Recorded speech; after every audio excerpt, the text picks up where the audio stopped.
Welcome to Charts Today. My name's David Linton, and today's edition for Thursday, the 30th of May, comes to you from London. And we start by looking at the dollar index pushing higher, so we're in bullish territory here. We've got these four upside targets pointing towards dollar strength. We've got two activated targets, two yet to be activated, but it's looking more and more like we're going to see a resurgence in the dollar as it tests these multi-year highs. We're looking back to 2017 when we were last at these levels on the index.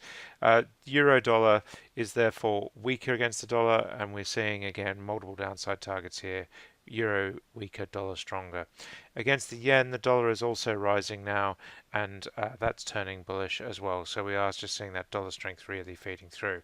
Sterling falling against the dollar in bearish territory on all three time frames. A shortage of short-term downside targets, but nonetheless we are falling lower against the sterling chart.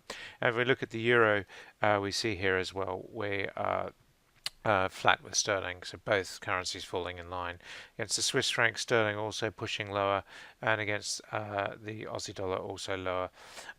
Bitcoin is up again, so we're back at this sort of 8,600 levels, 8,700, holding on to Sunday's gains, just flatlining really at the moment, but bullish on the short and medium term. Long term, we still have work to do with Bitcoin, but we are seeing a return of the cryptocurrency.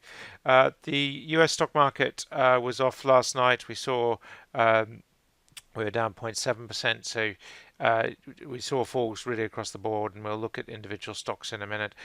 Same with the Nasdaq and the Dow, all down just under 1%, and the Russell 2000 index all sinking lower as well.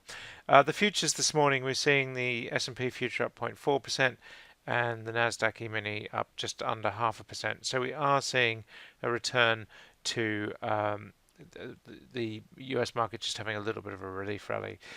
Consequently, in Europe this morning, we're seeing the UK market up 0.25%, not enough to change the short-term picture from bearish.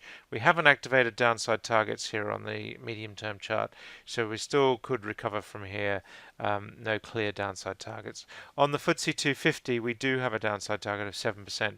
And we've met the downside target on the short-term chart. So mid-caps in the UK falling lower.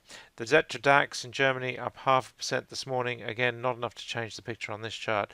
And the CAC 40 up just over 0.33%. Again, still bearish short-term. Japan fell just over 0.25% last night. It's still in the doldrums really, and the Hang Seng was down 0.33%, and China down by a similar amount. So we are just seeing these medium-term charts both on the Chinese market and the Hong Kong market just starting to come into bearish territory. So we are just seeing a sell-off still continuing really globally in terms of the charts. The Sensex market, one of the better looking markets, it was actually up yesterday. So we are seeing strength showing through here. Lots of upside targets. India still looking like the star performer. The Australian market was down 0.75%, and Brent crude is actually up 0.5% this morning, and WTI up a massive 1.3%, pushing higher there. So we are just seeing a little bit of a turnaround in crude oil prices. US nat gas sitting in the doldrums at $2.61. Seem to be quoting this price for quite some time in this sort of mid 200 area. So it's still bearish on the long term and medium term charts. Gold is sitting at 1276, so that's just struggling on the short term, turning bearish again, and medium term bearish, really just breaking down here. Despite the turmoil we're seeing, gold just not managing to build a trend, and silver much the same picture. US 10-year yields were sitting at $2.24% yesterday. We've recovered a little bit of ground back to the high 220s, but still in bearish territory, and we are just seeing rates going into free fall. German bond yields also have been hitting record lows, which means the bond prices have been steadily rising, breaking to again multi-year highs there. Taking a look at the individual stocks, we start by looking at the Dow. This data all coming from Yahoo Finance on your Updata system. Intel was the best performer, up 1.5%. The worst performer yesterday was in fact Johnson & Johnson. They were down 4%. So we saw their quite a move to the downside, and we see here Johnson Johnson really just still falling through the medium-term picture on the cloud, so not looking great there. Other fallers, Nike down 2.8%, but that 4% Johnson Johnson really big. Looking at the Nasdaq, the biggest fallers here were Lucamon down 6.8%, Insight Group down 5%, and Workday. Good results out, but down 4.5%. Market just re-rating them. The chart's still looking pretty good though, outperforming the Dow Jones by 17% this year. And the star performers in the Nasdaq today were Seagate.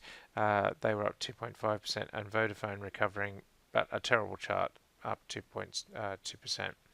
Looking at the Aussie market, we saw a sea of red. On the downside, we had Costa Group down a massive 27%, just sinking lower. Terrible looking there. Elders down 5.5%, and Worley Parsons down 5%. So some pretty big fallers there in the Aussie market. Sierra Resources up 13%. Not enough to really change the picture on this chart though. That's just a small relief rally. Looking at China, we had a fairly mixed picture on Chinese market. More stocks down than up. And China Northern Rare Earth, we're seeing a little bit on the rare earth side with that entering the trade war story, but still looking pretty strong even though we're down there. Nifty 50 in India, we saw NTPC, the best performer, up 3%. Bharti Infratel up nearly another 3%, seeing their recovery there just continuing. And Yes Bank, which had a very down year last year and lurching lower all the time, actually just having a little bit of a relief rally, but doesn't change the downside picture here. Sun Pharmaceuticals are up 2.2%, and Ica Motors up down 1.8%. So still seeing some fairly big fallers there in India. Looking across to Europe now, we start by looking at the UK market. The best performer is Everaz Group. They're up 2.8%. That chart's still looking pretty bullish on all three time frames. Standard Life up 2%. Not a great chart. And then ITV, and here we see the live prices coming in from Yahoo Finance. ITV still sinking lower, underperforming the Dow by 20% this year. And if we look at the top performers, Johnson Matthey, the worst performers down 3.7%, so that's the real laggard this morning.